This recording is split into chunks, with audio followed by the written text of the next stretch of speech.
Welcome back to New Day. Federal prosecutors are stepping in to investigate the death of a 17-year-old high school athlete found inside a rolled-up gym mat. Police had said it was a freak accident, but his parents call it foul play. CNN's Victor Blackwell has been investigating the story for months, and he's in Macon, Georgia for us this morning. Good morning, Victor. Kate, good morning. In about 2 hours, the Johnson family is going to stand on a street corner in downtown Valdosta with pictures and signs that read, "What happened to Kendrick Johnson?" But this morning will be different because this morning they know that the U.S. attorney wants an answer to that question, too. And when he comes to Valdosta, he's not bringing signs. He's bringing in the FBI.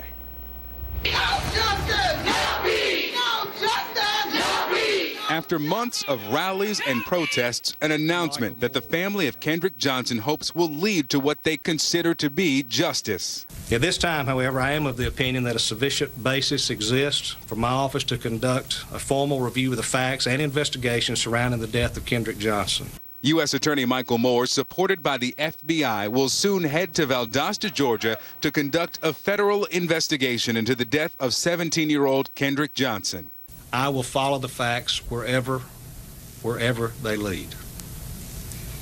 My objective is to discover the truth. Hallelujah! Thank you, Jesus! Thank you, Jesus! Kendrick's grandmother watched the announcement on a portable TV on the street corner where the family continues its 8-month sit-in demanding answers. I'm so happy, and I know we trust in the Lord, and we just hadn't been down here rallying for 32 weeks for nothing. The Johnson family never believed the local sheriff's explanation that Kendrick suffocated after squeezing his 19-inch shoulders into the 14.5-inch center of a rolled gym mat to reach for a shoe in the middle of a school day. His parents have always maintained that their son was killed, and the only question we want to know is why are they covering up for whoever killed their son? I believe, indeed, that he was murdered.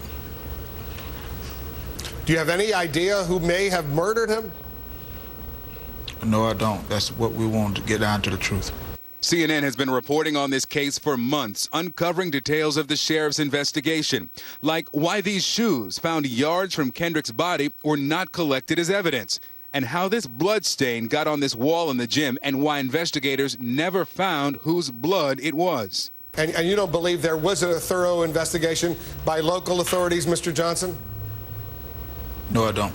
In a statement to CNN, the attorney for the Lowndes County Sheriff's Office writes in part, while Sheriff Bryan has every confidence that his officer's investigation was handled with the necessary diligence to assure that all leads were examined and exhausted, he welcomes the U.S. Attorney's further review of the case. On Wednesday, a judge ordered Lowndes County Sheriff's Office to hand over its full investigative file, including never-before-seen surveillance video from inside the gym where Kendrick died. Just got to continue to fight on till justice is done for KJ.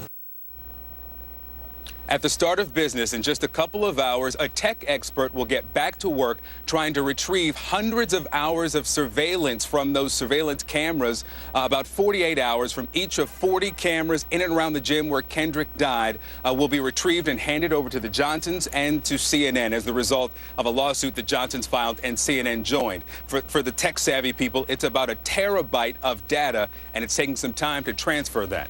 Chris? All right, Victor, thank you so much for the reporting on this. Let's bring in CNN legal analyst, senior legal analyst, Jeffrey Toobin. Jeffrey, it's great to have you. Clarity in process gives confidence in conclusions. That's what they tell us when we're learning how to investigate things in our business. And that's a big problem here. You have two questions. How was this handled and what really happened? The problem is dealing with the first is going to obscure getting to the answer to the second, yes? And time. Time is a big factor here. This murder, we don't know that this was murder. This death was almost a year ago. Going back to try to find evidence of what happened almost a year ago is going to be very difficult. The gym, of course, has been used for all that time. Those shoes that were in the photograph, long gone. The blood on the wall, long gone. So to try to reconstruct the evidence is a big, big challenge after almost a year. Silver lining is, if it were a homicide, it could be that just someone shaking the right bushes can get people to talk, and we don't know if that has been done. And let's deal with that. When you look at it, everyone said from the beginning, who understands forensics and investigations, this doesn't seem right. Right. Why? What wasn't handled right here? And is that a fair assumption? Well, first of all, the evidence collection on the scene. We don't know if all the relevant people were interviewed. Look at all the surveillance video that we have. You see Kendrick walking into that gym with some kids shooting baskets. Were those kids spoken to? Do we know who was in the gym? Do we know who saw him last? All of that is something you can at least try to reconstruct now. Then there's the whole other chapter of how his body was treated after he died. The funeral home apparently, and this is where the story gets bizarre and really distasteful, apparently took the organs out of his body, discarded them, and filled his body with newspaper.